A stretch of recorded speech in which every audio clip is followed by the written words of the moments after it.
Inclusive, é um desfecho de interesse para essa classe observada. Aqui no simpósio satélite, nesse momento, participando aqui da discussão sobre os inibidores de SGLT2 e também os agonistas de receptores de GLP1, multifuncionalidade desse tratamento de grande importância clínica. Já são de alguma forma, usam doses mais baixas de insulina, trazem um risco mais elevado de cetoacidose glicêmica, mas aí mais associado aos inibidores de SGLT2 do que aos agonistas de GLP1. Nesse caso especificamente que você observou, talvez seja mais associada à condição dele de diabético insulinopênico portador do uso de insulina do que ao uso do agonista de GLP1, tá? Pode ser que o paciente esteja em concomitância com análogo inibidor de SGLT2. Inibidor de SGLT2. Porque é uma característica que a gente vê no inibidor de SGLT2, não tanto na classe dos análogos. Geralmente no perfil de paciente insulinopênico. E lembrar que o inibidor a gente não pode usar, obviamente, não no paciente com diabetes tipo 1, porque uma série de características que podem aumentar esse tipo de condição. E até uma pergunta que o pessoal colocou aqui, o Arthur colocou: existe alguma comprovação em redução de risco com essas novas medicações de pacientes? Eu gostaria de fazer uma pergunta. Não, a gente não tem esse tipo de evidência nessa população que tem a diabetes tipo 2. Esse diabetes tipo 1 ele foi excluído normalmente dos trials em uso de inibidor de SGLT2. Com os agonistas de GLP1, a gente tem alguns estudos, principalmente com liraglutida, a gente tem uma série chamada Beyond 2, perfil de paciente com diabetes tipo 1, utilizando a liraglutida especificamente. Mas estudos muito iniciais, não é de bula. Quando a gente fala aqui de diabetes, a gente está falando do diabetes do tipo 2, tá, gente? E uma pergunta que eu acho que é importante a gente trazer aqui, que é do Bernardo. Primeiramente, gostaria de parabenizar e tal, e ele queria saber da equivalência das doses, da sema oral e da sema subcutânea, né? Falasse um pouquinho da comparação em relação à perda de peso, duração de tratamento, é igual, não é igual, só muda comprimido para injeção, como que é isso? Então, as doses, vamos lá, né? Para sema por via oral, a gente tem 3, 7 e 14 miligramas. Então, esse é o escalonamento de dose que é feito mensalmente. E a facilidade é que para a subcutânea a gente tem 0,25, 0,5 e 1 miligrama também com escalonamento mensal. Então o escalonamento é muito parecido. Essa equivalência de dose, você vê que, por exemplo, o comprimido ele tem uma quantidade de miligramas muito maior, exatamente por aquele fato da absorção que eu comentei.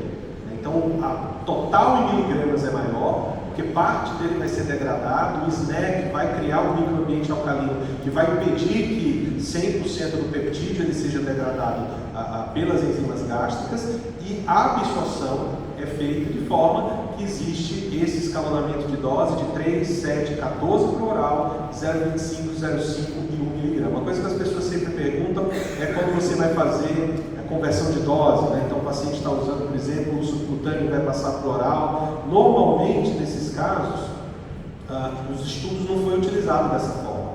O que a gente entende é que a dose mais baixa, que é a dose adaptativa de 3, equivale a 0,25, mas a gente pede um pouco de cautela nesses casos, às vezes dá um passo para a dose anterior, para depois prosseguir no escalonamento, talvez seja mais seguro. Lembrar, gente, que é o seguinte, é a mesma molécula, é a mesma semaglutida, com formas diferentes de absorção. A necessidade de ter trials direcionados para uma e para outra são questões regulatórias. Obviamente que faz todo sentido eu entender, e essa aula foi feita como legado da semaglutida, porque é a mesma molécula. Mas essas transições de dose, elas são mais baseadas em fisiopatologia, em biodisponibilidade, bioequivalência, farmacocinética e farmacodinâmica, do que nos trials. Porque nos trials elas foram testadas isoladamente. Só uma pergunta que eu acho que é importante a gente... Você quer perguntar? Então, manda ver, já está no microfone. Olá, muito boa tarde. Gostaria primeiramente de parabenizá-los e agradecer pela exposição brilhante, né, e muito precisa do tema abordado. Eu me chamo Eriegle, sou de João Pessoa, da Paraíba, tá? E muito mais eu gostaria de fazer um relato de caso. Minha experiência foi um pouco aqui de uma representação de um milagre que hoje aqui vos fala. Fui acometido pelo Covid, tá? E em seguida, pela imunossupressão,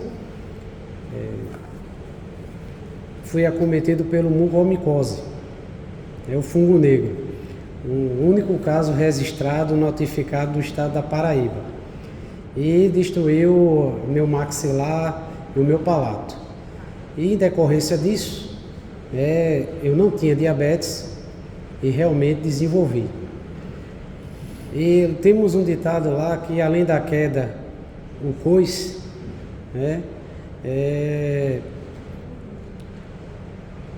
no eletrocardiograma que eu ia fazer a cirurgia, a microcirurgia reconstrutora, tive a presença de um BRE novo, e aí fui pro CAT e minha DA estava com 70%. Resultado, angioplastado, 2 stents farmacológicos. Enfim, só para encurtar a história, como agora um paciente de alto risco cardiovascular, utilizando antiagregação plaquetária, estatina de alta potência agregada com ezetimibe, fazendo toda a proteção cardiovascular, eu pude perceber que ao introduzir DAPA e metformina no meu tratamento, e como também tive insuficiência renal aguda, insuficiência hepática também por conta do meropenem anfotericina B, exposto isso há 30 dias. Então foi muito ruim essa experiência para mim. Eu usei a medicação, a Ozempic, a semaglutida, e pude perceber uma melhora exponencial.